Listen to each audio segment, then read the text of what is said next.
Chandrakanta episode 19. Episode dimulai dengan Irafati memperingatkan penjaga monster untuk berbicara.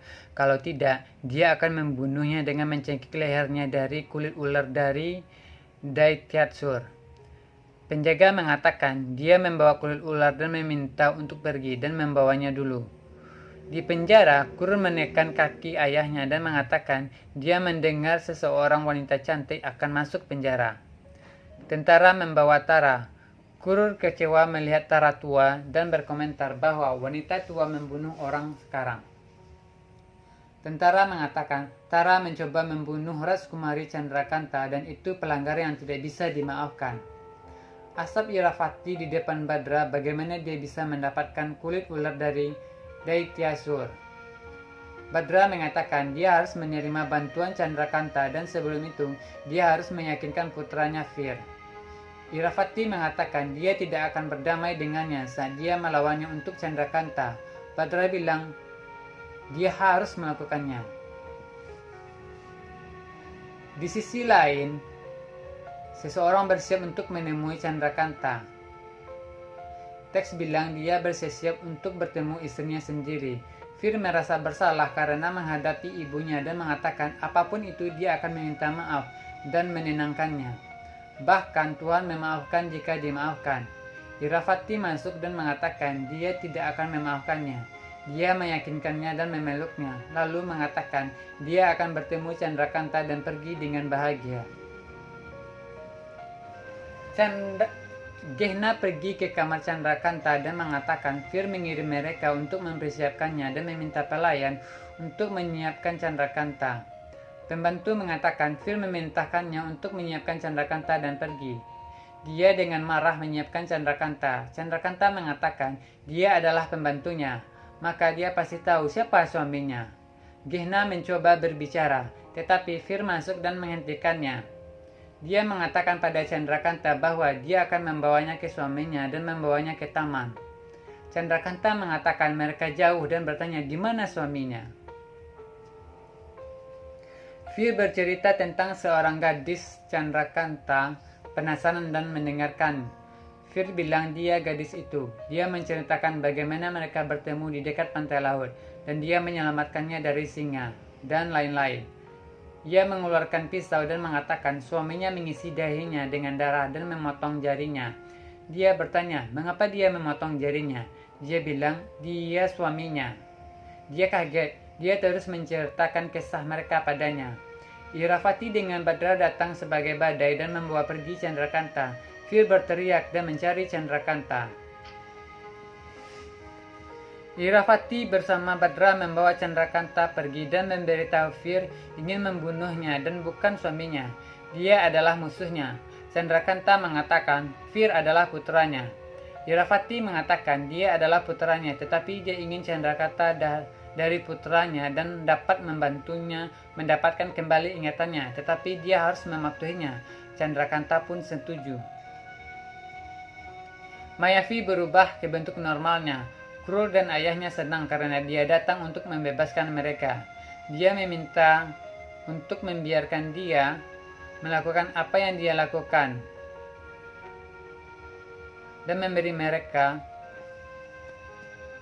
sengatan listrik melalui sihir. Mereka berdua berteriak kesakitan. Penjaga datang untuk membantu mereka dan melihat mereka tertidur.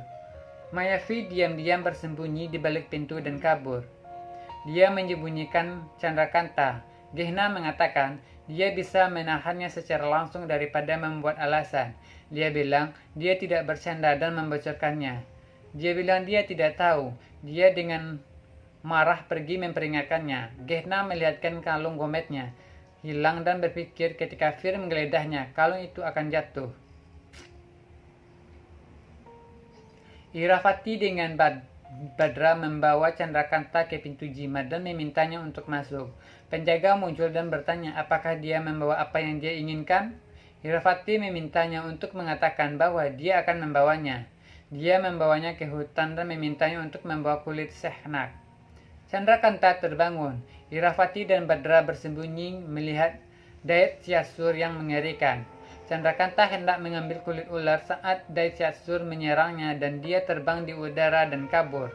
Dia terkejut melakukan sihir. Iravati juga kaget. Badra mengatakan sekarang Chandrakanta akan membawa kulit atau akan mati, bukan Iravati. Daityasur melemparkan api ke arahnya dan dia kabur.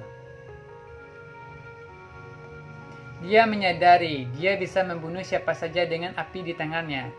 Daityasur mengatakan dia abadi dan bahkan dewa tidak bisa membunuhnya. Chandrakanta berdoa pada Vishnu dan mengenang saat mendengar bahwa bahkan dewa pun tidak dapat membunuh monster. Dewa akan datang dalam beberapa bentuk dan bentuk lain untuk meminta bantuan. Dia menari dan menantang Daityasur untuk menari jika dia bisa. Dia mengatakan tidak ada di dunia ini yang tidak dapat dia lakukan dan dia menari. Dia menunjukkan langkah lain dan menyentuh kepalanya. Dia juga menari dan menyentuh kakinya dan terbakar menjadi abu. Chandrakanta berterima kasih, berlari dan mengambil kulit ular. Iravati dan Badra keluar. Mereka mendekati pintu jimat dan memberikan kulit untuk menjaga. Penjaga mengatakan tidak ada yang bisa mendapatkan kulit Sheshnags sampai sekarang. Tuhan melindungi Chandrakanta.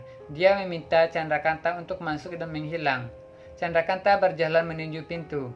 Iravati memberitahu Badra bahwa dia melihat pisau ajaib di dekatnya. Chandrakanta berjalan ke kuil Wisnu. Badra mengatakan ini hanya satu tes. Dia harus melewati lebih banyak tes. Fir mencari Chandrakanta. Dia menemukan kalung Gomet Gehna. Mengira kalung itu akan jatuh ketika dia lewat. Mayavi atau Tara melihat itu dan melempar tali ke depannya. Dia mencoba untuk mengambilnya dan itu menghilang berulang kali.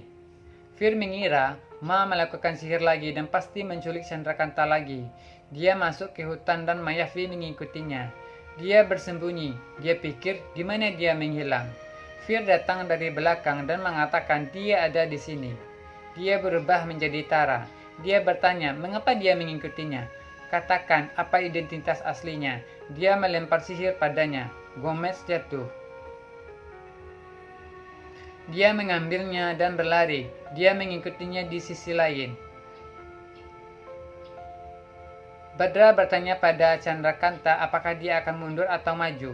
Chandrakanta mengatakan dia tidak pernah mundur dan satu-satunya moto dia adalah mendapatkan ingatannya kembali dan dia bisa melakukan apa saja untuk itu. Badra memintanya untuk berjanji padanya. Dia harus memotong jarinya dan mengambil sumpah dengan mencampurkan darahnya dengan darah Iravati. Chandrakanta bertanya, mengapa dia harus menyia-nyiakan dia dan darah Iravati?